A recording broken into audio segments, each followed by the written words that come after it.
Many jobs come with perks. Baristas get fancy lattes on the house whenever they want. Flight attendants can fly for free anywhere in the world. Car salesmen get to collect fat commissions without really doing anything. The coolest perk of my job, making YouTube videos, is all of the free stuff. Now, many influencers, for lack of a better word, are gonna downplay this. But I like to keep it real, so here's the deal. If you have a decent sized audience on YouTube or social media, you're gonna get a lot of free samples from brands. Like, a lot. I get emails from brands every single day, and most of them don't really have any interest in sponsoring a video, but they do want to send a sample. And it's awesome. I'm not gonna lie to you, it's the coolest perk of any job that I've ever had. Granted, you can't pay your rent with Cologne or wallets, but still, it's pretty fun to have Christmas every week. Of course, these brands are sending samples to YouTubers because they hope that they'll get some organic or unpaid coverage, and a lot of the stuff that I receive does show up in videos. But I don't have time to make videos about everything, and a lot of these things don't really warrant like a full dedicated video review. So I wanted to make this video just to show you some of the stuff that I've gotten the last few months, just to kind of show these brands some love and also maybe expose you to some new brands and gear that you might like. Let's start with this. This is the Apex 3.0 backpack from Troubadour Goods. It's a premium quality, waterproof bag, has tons of storage, a lot of travel-friendly options like little hidden compartments where you can hide your valuables. It's pretty big. It can accommodate a 17-inch laptop. They actually make a smaller, compact version of this backpack, which I'd kind of prefer. But I did take this as a personal item on a cross-country flight recently, sort of as like a snack/diaper bag. Remnants of that trip, and it performed well. I've actually tested quite a few backpacks. This one feels very well made, feels like it would go the distance, super comfortable to carry, lightweight, and I think Troubadour has done a great job with it. Like I said, it's a little large for my everyday needs. I'd probably go for the compact version. Let's look inside. Okay, moving on. Here are two tech pouches from two different brands. They serve the same function but have completely different aesthetics. This one is from Harbour London. It's a leather goods and accessories brand based out of, you guessed it, the UK. It is made in Spain from full grain leather. Like other Harbour London products that I've tried, this one is very soft out of the box, just very plush feeling. It doesn't need any breaking in. It has plenty of organization built in, including this magnetic keychain that is very satisfying to attach and detach, but it's not over the top. And I think this is great for anybody that wants to carry a few pieces of gear like a charger, you know, maybe your AirPods, a couple cables, maybe a hard drive. It would be good for travel too, like if you wanted to keep all your tech stuff separate in your suitcase. And this other one is from an Australian brand called Orbitkey that's mostly known for its key organizers. This one is a bit more involved. It has a lot of different compartments, a lot of internal organization going on. It even has this like 2-in-1 structure with this little separate pencil pouch. This one is made from recycled polyester that's water resistant and feels pretty tough, like could take a beating, which, let's be honest, this isn't gonna take a beating. You're gonna put it in your backpack and take it to Starbucks. Compared to the Harbour London pouch, this one has a lot going on. It's not necessarily a bad thing. It's just that when I see this much like internal structure or organization, I'm never really sure what to put in all these separate compartments. It's almost like you go looking for stuff to put in these compartments even though you just don't have that much stuff. That said, it is pretty customizable with this 2-in-1 design, and for a certain type of person, it's probably perfect. I picture like a super organized graphic designer or architect, someone who's got like a spec'd out iPad Pro and a very specific and possibly high quality set of pens and pencils. For me, I'd probably only ever use 50% of this pouch's organizational potential. I probably would never really use this little pencil case, but let's just take a look inside. Wait a minute. Oh, is this a bolt action titanium pen from Bastion? I'm not really a pen guy. I remember in middle school, I pretty much got straight A's except for one class, penmanship, which is handwriting. They probably don't even have that class anymore. And you know, as a lefty, my handwriting has always sucked, especially now since I don't really use it. But I still appreciate a finely crafted, buy it for life quality product, and this slim titanium pen from Bastion is just that. The bolt action is very satisfying. It's pretty stiff, so you can really feel the tension. You can do it quietly, or you can really let it click. I've actually mostly been using this as like a fidget device, but I've signed a few checks too, if you know what I mean. You know, rent, taxes, and this little guy, smooth as butter. All right, let's see what else we got here. Two wallets, one of them is okay, and the other one is my new favorite wallet. Can you guess which is which? Well, I guess one is still in the box, so that kind of gives it away. Okay, so this first one is made from MVST, which I believe mostly sells luggage, but they wanted to send over a sample of their wallets. These are Alcantara wallets, so that kind of synthetic suede material. You'll see that a lot of the times actually in cars, like higher end luxury cars. That's what that is, and then the rest is vegan leather. Now, I'm somewhat of a wallet aficionado, no, connoisseur, snob. I'm a wallet snob. I really am particular about which wallets I carry. I've tried a bunch of them, and so this review is going to sound a little critical. But in my opinion, a great wallet is compact, it's no bigger than it needs to be, and it's easy to use, ideally with one hand. These wallets have plenty of capacity. They open up, they got a little ID slot, some internal slots, some external slots, at least on one side.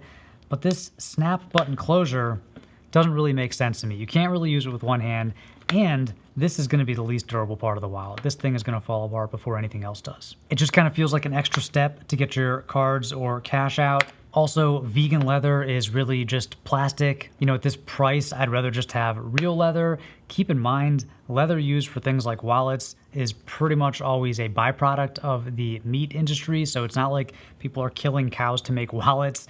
And then when you have vegan leather, that might sound good, but it really is just synthetic. You know, it's oil-based, it's basically plastic. So personally, given the choice, I'll take real leather over vegan leather. So this one is a pass for me, but like I said, I'm a tough customer when it comes to wallets. I'm sure many people would like this. This one, however, is my new favorite wallet. It is from Reform Carry, a German brand that's hyper-focused on simplicity, functionality, and durability. That's exactly what I look for in a wallet. This is their card holder, which is technically made from synthetic rubber, but it feels dry and slightly textured, almost like nylon. It's an incredibly slim wallet with one of the best layouts that I've ever seen. And even though it's not leather, it still feels premium in the hand. I love that there's no visible branding on the outside. That is such a breath of fresh air. I wish more brands would do this. But my favorite part about this wallet is this magnetic closure.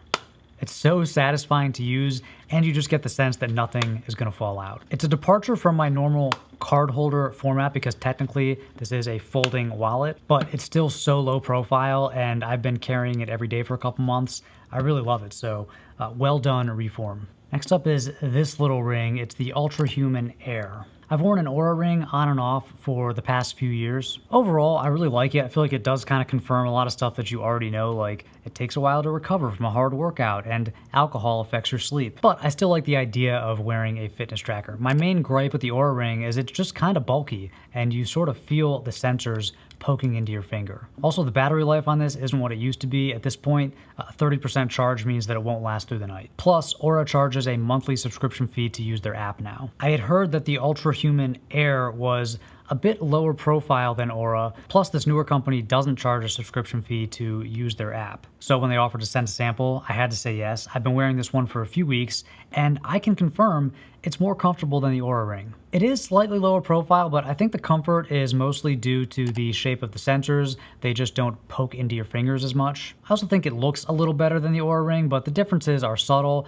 I'd like to see both of these brands make different colors, like a lighter color ring that would kind of not stand out so much. But the thing is, neither of these rings are like a wedding band. Like, they are just thick, bulky rings. And like, I would never wear a ring like this as a piece of jewelry. I'm very aware that I'm wearing it, and for that reason, Aura or Ultrahuman, I'm mostly using it at night as a sleep tracker. I'm not wearing it all day. The Ultrahuman app is similar to Aura. I'd say the UX is maybe slightly less refined. This is a much newer company. Aura has had years and lots of feedback to kind of refine their app. The Ultrahuman app also comes with like some meditation and breath work, and it is kind of cool doing these breath work exercises while you're wearing the ring, and you can like watch your heart rate change in real time. Overall, I'd say if you're interested in a ring style tracker and you're considering the Aura ring, I would definitely strongly consider Ultrahuman Air instead. Creed Aventus. Now, I'm no fragrance head, and to be honest, I don't know if I'd ever spend $500 on a bottle of cologne. But when Creed's PR team reached out and offered to send a bottle, of course I had to accept.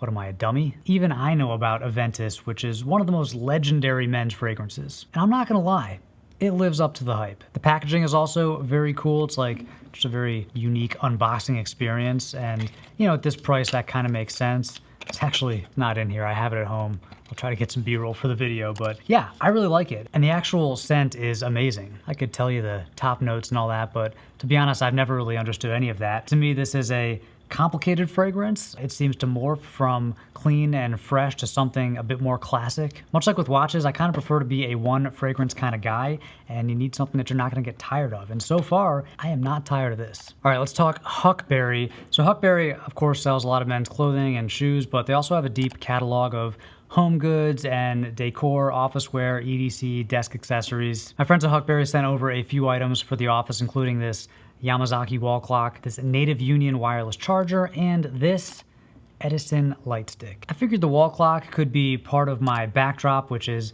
very much a work in progress, but I think it's coming together. I also like having a wall clock. There's something kind of nostalgic or analog about it. It kind of feels like a middle school or high school classroom. This light stick is pretty cool too. I think when my kids are old enough to like camp in the backyard, this is gonna be a big hit in the tent, but right now I figure it could just kind of be like a set piece in the background here. And then there's this 2-in-1 charger from Native Union. It's actually perfect for my setup, which is like iPhone and AirPods Pro. You can put the phone on the MagSafe charger and then the AirPods on the base, and they'll both charge at the same time. It's a pretty slick looking charger, and it kind of does double duty. It keeps your phone where you can see it in a hands-free sort of way. Definitely an upgrade to my desk setup. Huckberry also sent over this limited edition Iron Man Flicks reissue.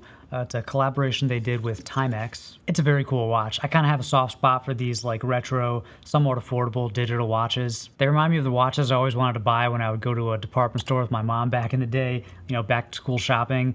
You know those watches that were in like those plastic display racks, mostly from Casio and Timex? This one is for runners, hence the name. So it has a 100 lap timer, 100 meters water resistance, and plenty of shock resistance. The oversized buttons are very easy to press, which makes sense, like if you were actually doing a triathlon in this. The Indiglow makes nighttime visibility a breeze. And listen, I don't run triathlons or biathlons or even athlons, but this is still a cool looking watch. It's a little large on my wrist, but it's very light and it doesn't feel like a big watch. Next up, we have this Sandmark Action Gear tripod.